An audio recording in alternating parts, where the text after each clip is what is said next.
So मंडळी एक trailer आलेला आहे ज्या सिनेमाचं नाव आहे शातीर आणि या चित्रपटाच्या ट्रेलरच्या सुरुवातीलाच एक आपण डिस्क्लेमर पाहतो की just put on your headphone so that you will get good experience about it right.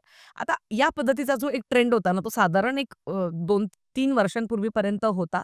तो येऊन गेला, तो खरकटा झाला, निघून पण गेला. पण आता मराठीवाले ते घेतायत आणि नाही यार, म्हणजे आता हे डिस्क्लेमर का लावलं जातं माहितीये का?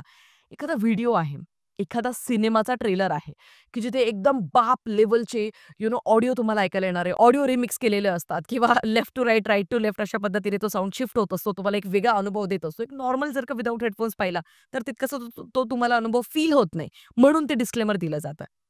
या ट्रेलरमध्ये असं काय आहे, की जिथे मला माझे हेडफोन्सच लाव बाबा तू. म्हणजे तू राणी हेडफोन्स लाव, नाहीतर तू व्हिडिओ बघू नको.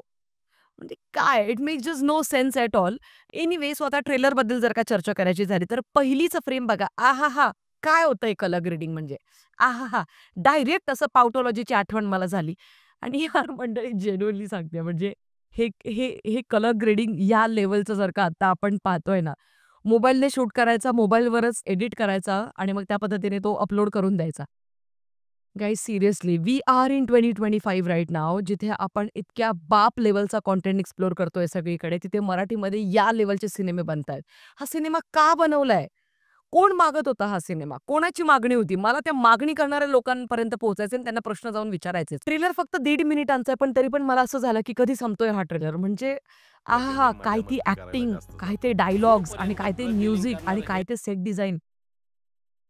Next level, another level. म्हणजे याच्या आधी आपण मराठीमध्ये या बाप लेव्हलचं काम पाहिलेलंच नव्हतं, जे आपल्याला आता ह्या ट्रेलरमध्ये पाहायला मिळतंय. I have no other words to explain it guys. पण आता चित्रपट सत्य घटनेवर आधारित आहे म्हटल्यानंतर पाहावं तर लागेलच, कारण तुम्हाला माहिती आहे आपलं नेहमीचं, की कुठलाही सिनेमा जर का सत्य घटनेवर आधारित असेल, तर मला चेव येतो तो सिनेमा बघण्यासाठी. त्याच्यामुळे मी हा सिनेमा सोडणार तर नाहीच आहे बाबा, कारण हा सिनेमा येतोय 23 मेला. बरं आता प्रमोशनची लेव्हल बघा तुम्ही. 23 मेला हा सिनेमा येतोय. आज आहे 15 मे. म्हणजे सिनेमाच्या रिलीजच्या 7 दिवस आधी याचं ट्रेलर रिलीज केलं एकदम हळूच. म्हणजे की कुणी जास्त काही चर्चा पण नका करू. डायरेक्ट तुम्ही तुमचं बघायला या.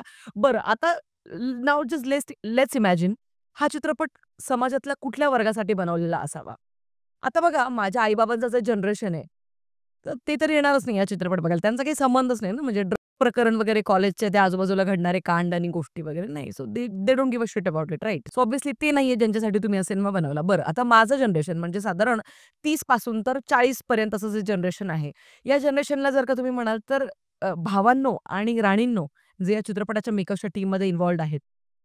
लय बाप आम्ही सिनेमे सध्या बघतोय, कंटेंट बघतोय. जो ओ-टी-टीवरती अवेलेबल आहे, जो सिनेमागृहामध्ये येतोय. हॉलिवूडचा मिशन इम्पॉसिबलचा लास्ट चॅप्टर सध्या येतोय सिनेमागृहामध्ये आणि आत्ता आपण मराठीमध्ये हा सिनेमा बघतोय. ए भावड्या हे असले डायलॉग आहे ना घरी घ्यायचे घरी गाण्या व्हायच्या लोकांना नाही कळलं का. बरं, जर का निब्बा-निब्बीसाठी कॉलेजच्या क्राउडसाठी जर का तुम्ही म्हणत असाल, तर कोरियन ड्रामा बघताय ते सगळेजण. अॅनिमे वगैरे बघताय. ते बाप लेव्हलचा कंटेंट एक्सप्लोर करून झालाय त्यांचा. नक्की कुठल्या वर्गासाठी तुम्ही बघताय? अच्छा 5वी-6वीतल्या पोरांसाठी तुम्ही म्हणत असाल, तर मग I highly doubt. But they don't get that much money obviously. So I don't think की ते येतील सिनेमागृहामध्ये तुमचा चित्रपट बघायला. सिनेमाचा ट्रेलर पाहिल्यानंतर लिटरली मी माझ्या डोक्याला असा हात लावून बसले होते. म्हणजे का बरं?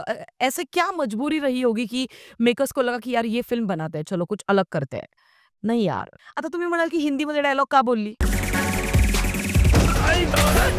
जान पहचान बना के रख, फायदे में रहोगे। का बरं नको? जर का तुमचे मराठीतल्या आत्ताच्या सिनेमांमधले जे तुम्ही विलन्स, हिंदी ॲक्टर्स जर का तुम्ही हायर करताय, तर यार त्यांच्याकडनं मराठी डायलॉग म्हणवले सुद्धा जात नसतील. ते जर का हिंदीमध्ये निभावून येत असतील, तर आपण भी किसी से कम थोडी ना है भाई.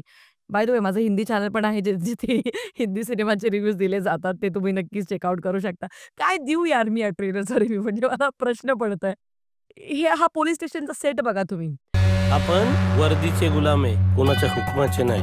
ही अशी जाळी, ती नकली जाळी म्हणजे आणि ती लाइटिंग बघा, ती उजव्या बाजूला ते ब्लू लाईट असा फेकलाय म्हणजे तो असा ब्लू लाईट जो आमच्याकडे पण आहे, जो आम्ही पण वापरतो गणेशोत्सव मंडळातला.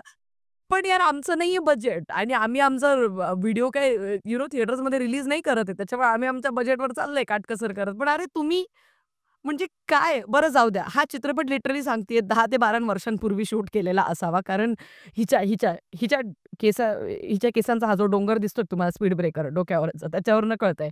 त्या लाल भडक लिपस्टिक्स आणि त्याच्यानंतर कॉलेजला जाणारे हे कॉस्ट्यूम्स वगैरे हे सगळं पाहता एकंदरीत आणि कलर ग्रेडिंग आणि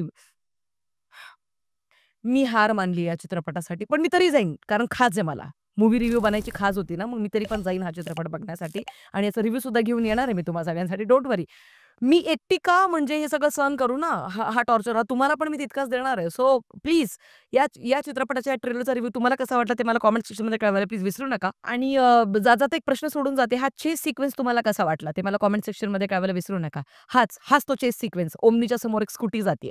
इथे फक्त एक काम करा, लला लला ही म्युझिक टाकून द्या आणि बघा कसं रपचिक सारखं बसतंय, एकदम सटीक बसतंय त्याच्यावरती.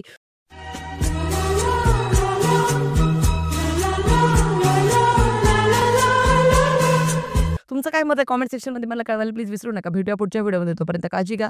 Peace out.